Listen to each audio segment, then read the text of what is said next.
જ્યારે જામનગરમાં વરસાદ બાદ રસ્તાની હાલત કફોડી બની રહી છે તો સમાચાર જામનગરથી જે સામે આવી રહ્યા છે, જેમાં જામનગરમાં વરસાદ બાદ રસ્તાની હાલત કફોડી બની રહી છે। જ્યારે ધ્રોલમાં સામાન્ય વરસાદમાં જ ખાડાઓનું સામ્રાજ્ય જોવા મળ્યું। ધ્રોલ જોડિયા રોડ પર મસ્ત મોટા ખાડા પડ્યા છે। જ્યારે ખાડા પડતા વાહન ચાલકોને હાલાકી પડી રહી છે। સ્થાનિકો દ્વારા અનેક રજૂઆતો બાદ સ્થિતિ ઠેરની ઠેર જોવા મળી રહી છે।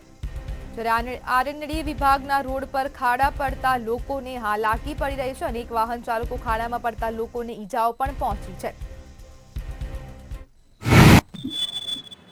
મારું નામ પરમાર રાજેશ કુમાર પ્રવીણભાઈ છે। હું એક સામાજિક કાર્યકર છું અને ધ્રોલ શહેરનો વતની છું। અત્યારે તમે મારી પાછળ જોઈ શકો છો કે ધ્રોલ જોડિયા રોડ આવેલો છે। આ ધ્રોલ જોડિયા રોડ ઉપર આ જગ્યાએ વર્ષની અંદર 3 થી 4 વખત ગાબડા પડી રહ્યા છે અને ગાબડાની અંદર પબ્લિક આમ જનતા પડી રહી છે, હાથ પગ ભંગાવી રહી છે। છતાં પણ ધ્રોલ નગરપાલિકા અને માર્ગ અને મકાન પેટા વિભાગ પંચાયતના પેટનું પાણી હલતું નથી। માર્ગ મકાન પેટા વિભાગ પંચાયત એમ કહે છે કે અમારી જવાબદારી નથી, ધ્રોલ નગરપાલિકાની જવાબદારી છે। ધ્રોલ નગરપાલિકા એમ કહે છે કે અમારી જવાબદારી નથી, માર્ગ અને મકાન પેટા વિભાગ પંચાયતની છે।